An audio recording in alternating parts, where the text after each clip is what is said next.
Hey guys, welcome back to the channel. Thanks for checking out another video. Today we're going to be getting away from the EG4 solar heat pump air conditioner and getting back into some tools and comparisons.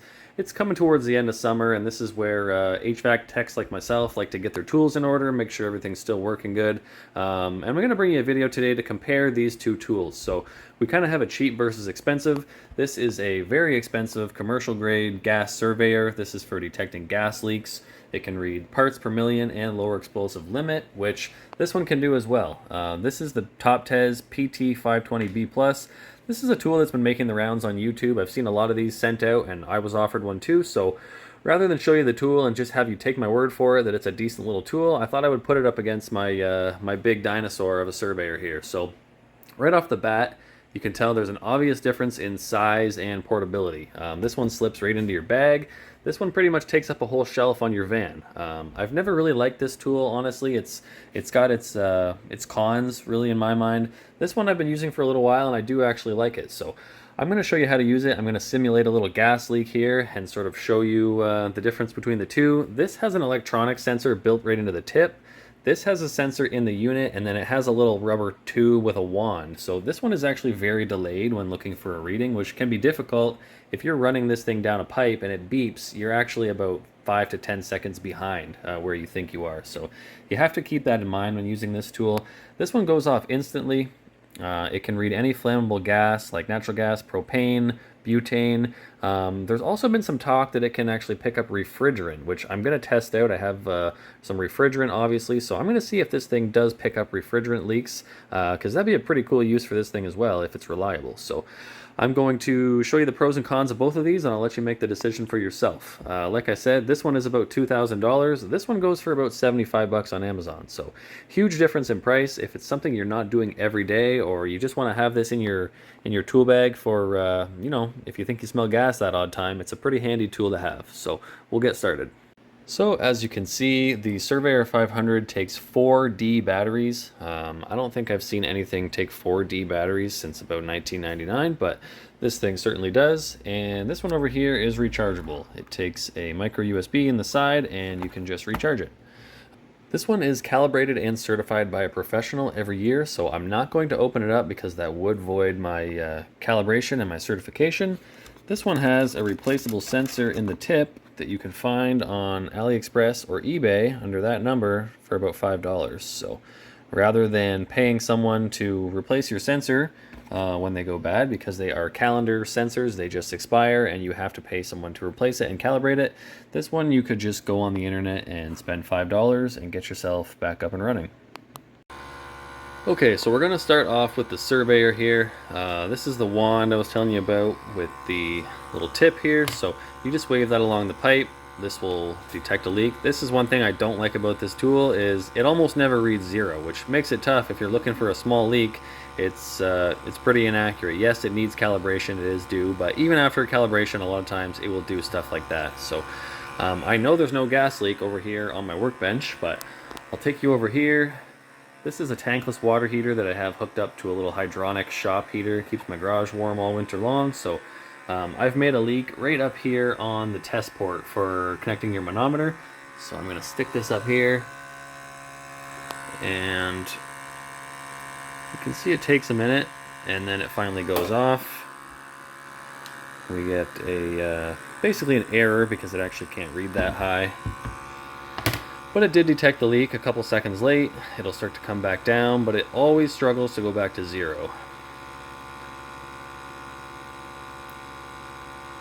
So it's probably going to hang out around 30 or 40. I'll show you the Toptes in the meantime. So we're going to put it right on the same spot. And it's basically instant. I think I knocked it off. Put it right there. Yeah. Pretty much instantly it maxes out, but then it will zero again, and if it doesn't, it's actually got a zero button right there.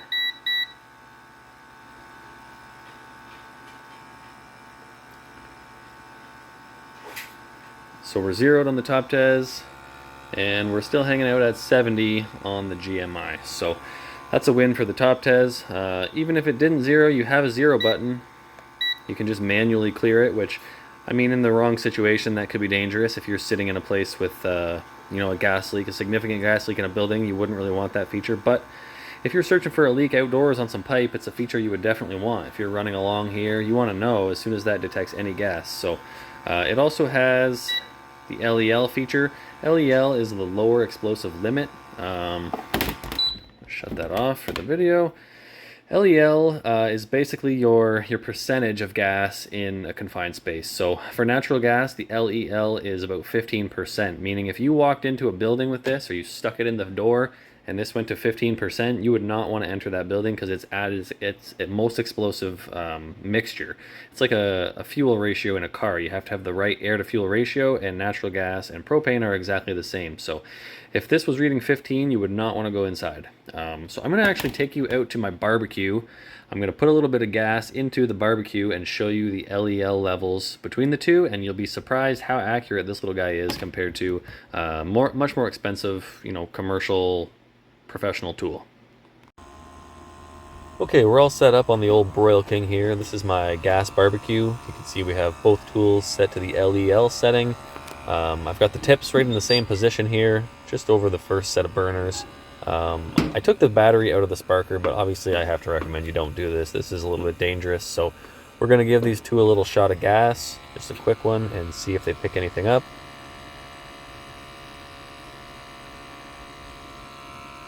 And we got nothing yet, so we'll give them a little bit more.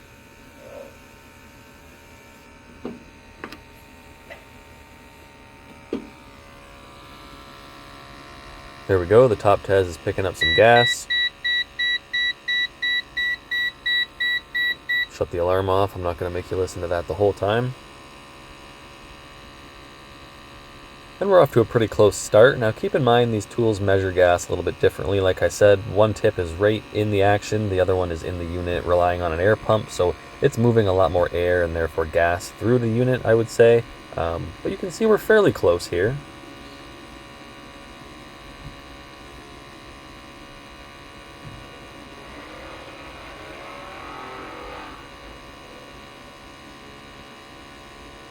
And the gas is starting to clear up. The Toptes is dropping pretty fast.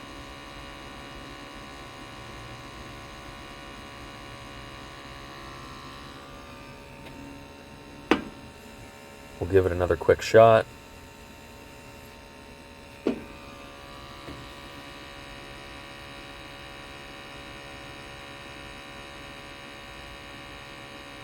And the 520B Plus is blasting off, followed by the GMI.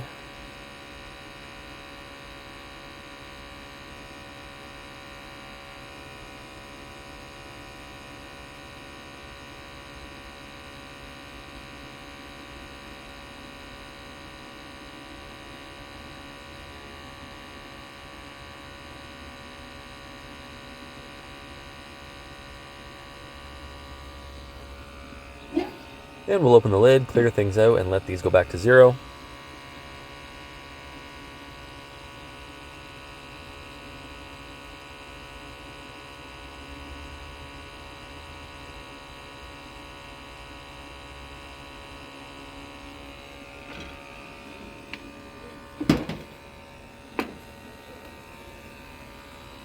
And we'll give them one big shot here and see if we can get them both up near the lower explosive limit.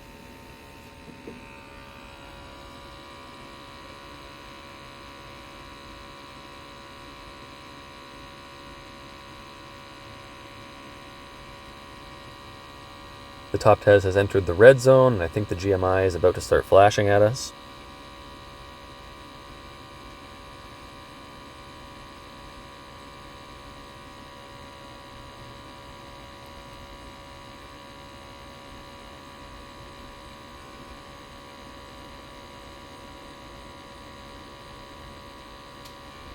And they're both coming back down, so we'll open this lid and get the gas cleared out. I mean, as you can see by that test, the performance is pretty similar, especially when you consider the price of these two.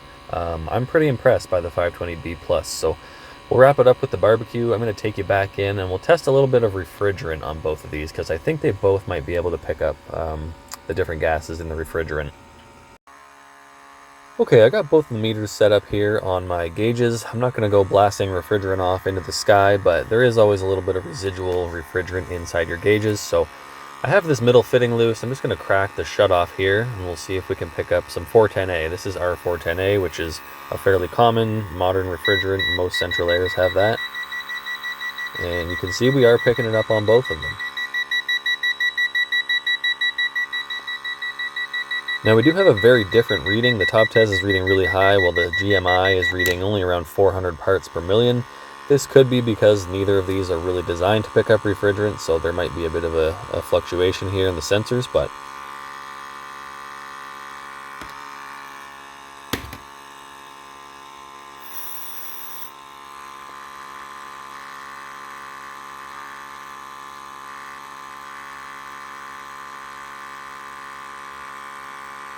yeah, the big GMI definitely seems a little bit less sensitive to the 410 than the Toptes.